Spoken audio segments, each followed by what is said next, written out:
Hi, thanks for tuning in to one of our support videos.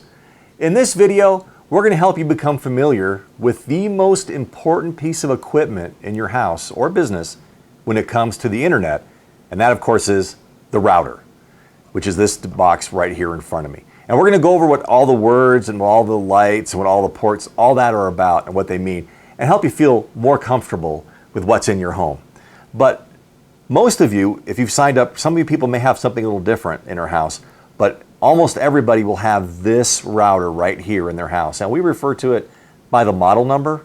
So you might hear our technicians or people you talk to us say the 844. That's this router right here. It comes in this tower box right here, as you can see. And this is what powers the internet in your home.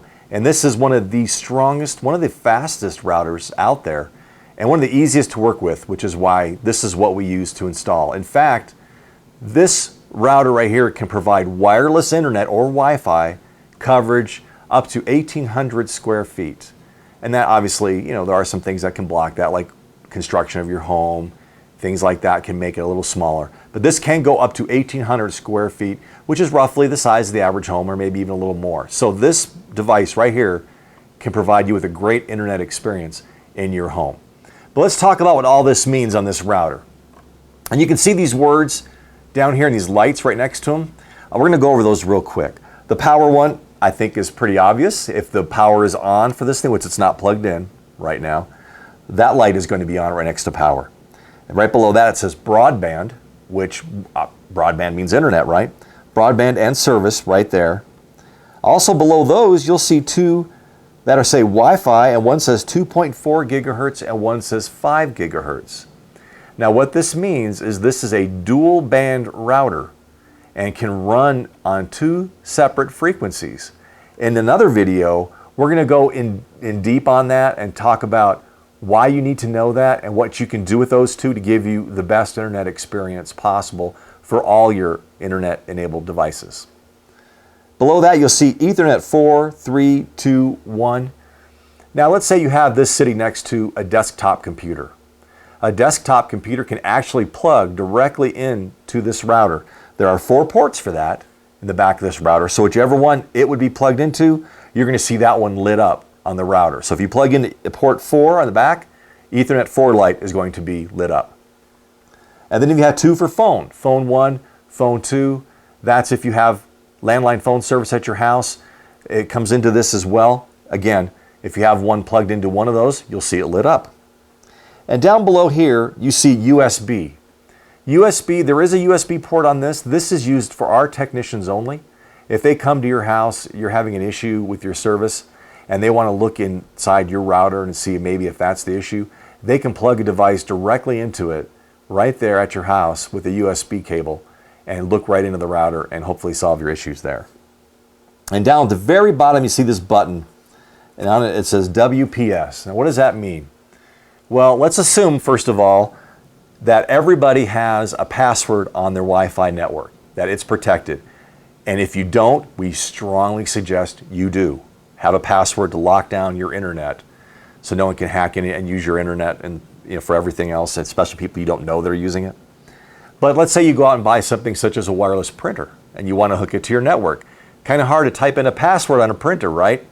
Well, when you're hooking up your printer to the network, you're going to press this button following the instructions on your printer, and at the time you press that, it'll go out and search for new devices that it can hook to your network and find your printer.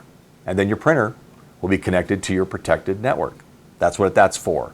So always keep that in mind. So these lights, you'll see some combination of those lights on all the time on your router in your house. And like I said, you may hear a little fan, so it may have a little bit of noise. It's got to keep all those electronics cool, right? So nothing overheats inside, so there's always a little fan. But let's look at the actual physical ports on the back of the box. And this will tie into all the lights we were just talking about. So for example, starting here at the bottom, if you see this port down here all by itself, this Ethernet port as we call it, this is where your internet service will come into your house and plug into the router. We will plug in right here. And this is what provides the Ethernet or the internet service to your home. Right above that, over here, you see a power button right there, on off, right?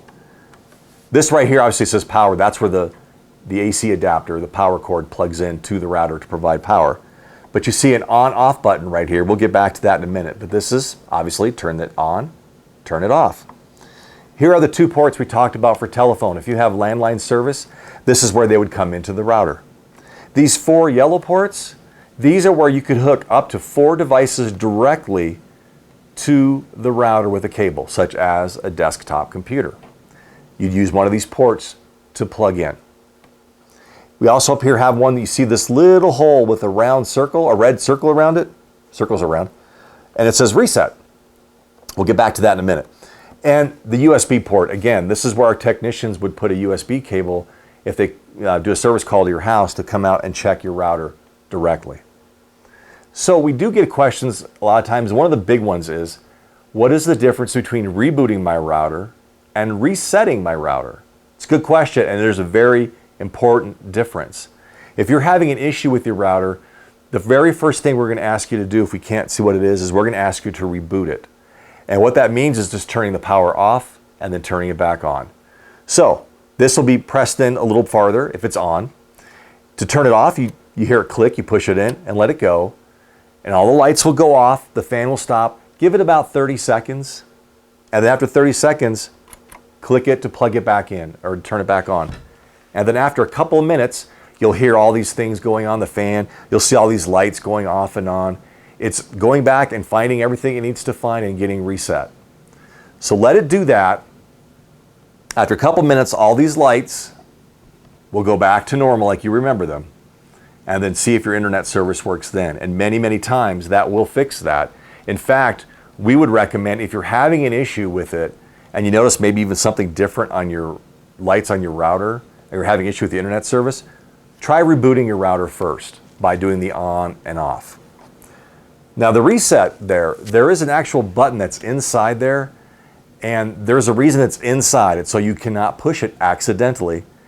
The only way you're ever going to push this reset button, only if you're instructed by tech support. And it's a very last resort.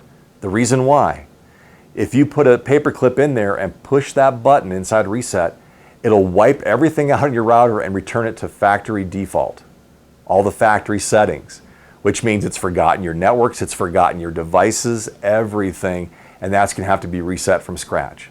And it's possible our tech support might be able to do it remotely. It's possible they won't, that it may require a service visit or a service call to come out and see you to address it then. So that is only going to be a last resort. Again, you can't do it accidentally by that's like, oops, it's depressed, you can't do it by accident. That's the reason for that. So, as you can see from this device, very simple but very powerful. It can do a lot of things. It can really provide you a great internet experience at your house. If you ever have any questions on it, call us at 800-421-5711 and watch some of our other videos in our support library to learn all other kinds of neat tricks and tips at vtc.net. We appreciate you watching, guys. We'll see you real soon.